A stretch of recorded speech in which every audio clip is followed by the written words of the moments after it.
Okay, this is a video I'm going to show you how to do advanced stamping, reverse stamping, or actually making a nail decal. So I have my stamper here, and I'm going to show you how to clean it first from the excess that's on here. So you want to take a lint roller and just clean off the top. So now it's prepped and ready to go. So I have a stamper. I got this at Walmart. It's Salon Express. There's many stampers out there on the market. You can check Amazon, you can go to Westonia store or Born Pretty store, I know carries some stuff as well. So what you want to do is you want to make sure, well, it also comes with a scraper to scrape off the excess polish off your plate. Or you can use one of these cards that comes in the mail, because then you don't end up scratching your plates. So the next thing I'm going to show you is the stamping plate. Can't think today, sorry. So here's the stamping plate, and it still has polish on it. So we're going to make sure we have either a cotton ball or a Q-tip to take care of all of the excess polish on there, so it's prepped and ready to put it on.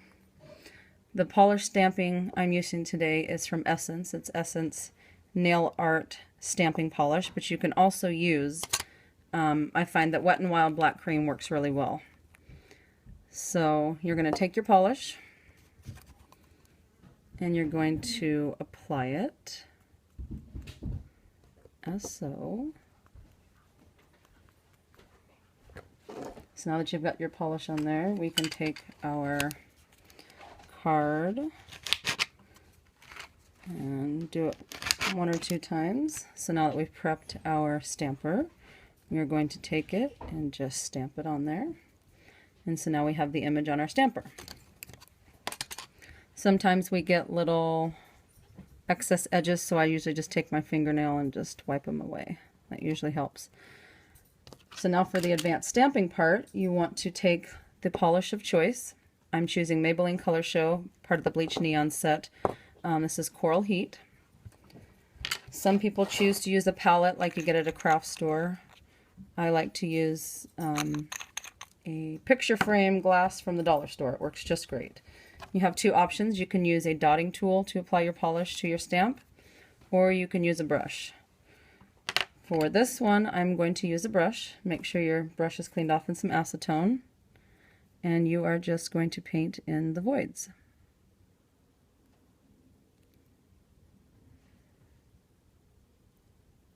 And it doesn't matter how perfect you get it, you just want to make sure that you have some color filled in.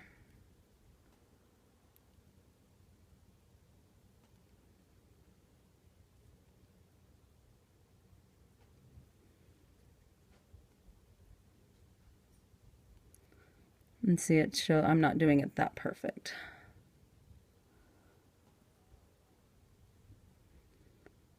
So let's see. I've got a few more squares to do to fill in.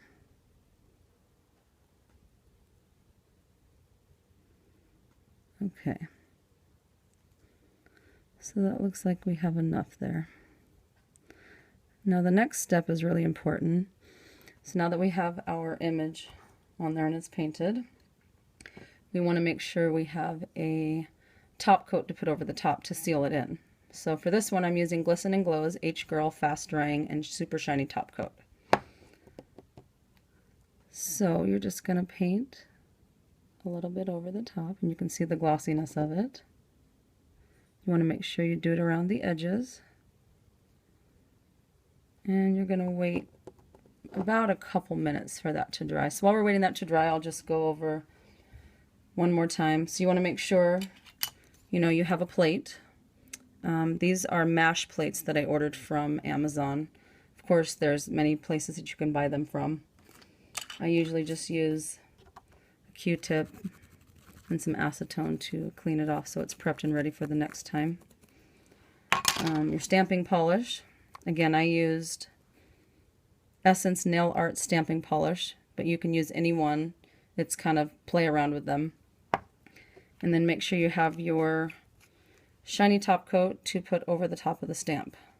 So now let's check to see if it's dry. So it still looks a little glossy. You have two options. You can use the edge of your fingernail to lift it up, which I'm showing right here. Or you can also use a set of tweezers, which I'm using. So it still looks like it's not quite dry, but it's very fragile, so you want to make sure it is completely dry before you peel it off. And see, I just messed up a little corner there, but it's nothing that can't be pushed down with a little polish or taken off. You also have another option too, is you can actually do this on a plastic bag, but this is the method that I choose to use. Okay, so let's check it again. Looks like it's starting to lift a little. Okay, so let's pull this off now.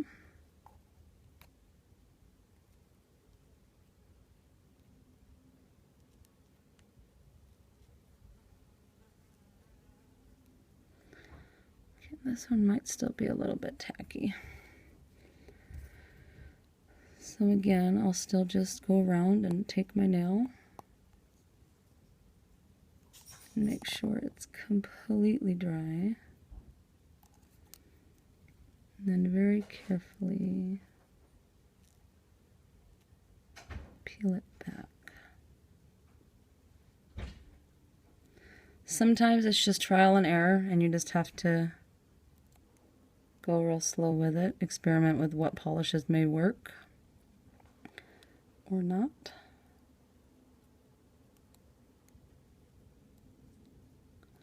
For some reason this one is being difficult tonight,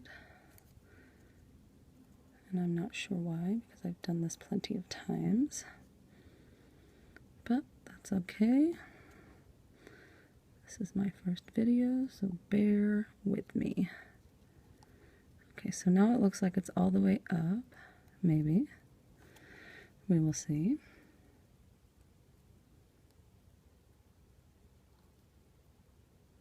And like I said, it's very delicate, so you have to be really careful when you take it off, because it can shred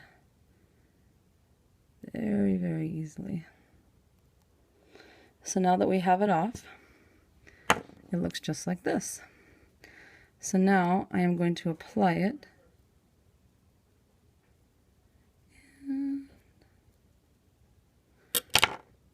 So now there we have it, our stamping decal.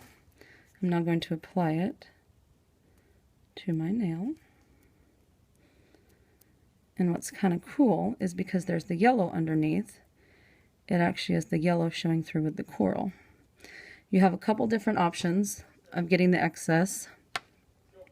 I choose to use a brush dipped in some acetone, and you can just kind of just go around a little bit and get the excess off.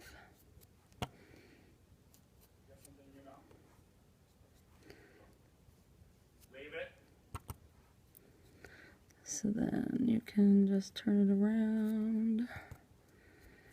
You're also going to have excess on the end, so that at that point you want to make sure you take your top coat, apply it over the top, and if there's excess, you can always take a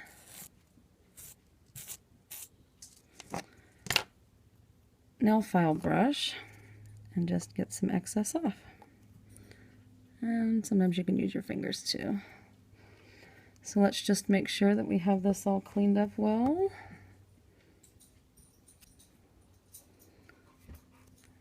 I'll show it this way too.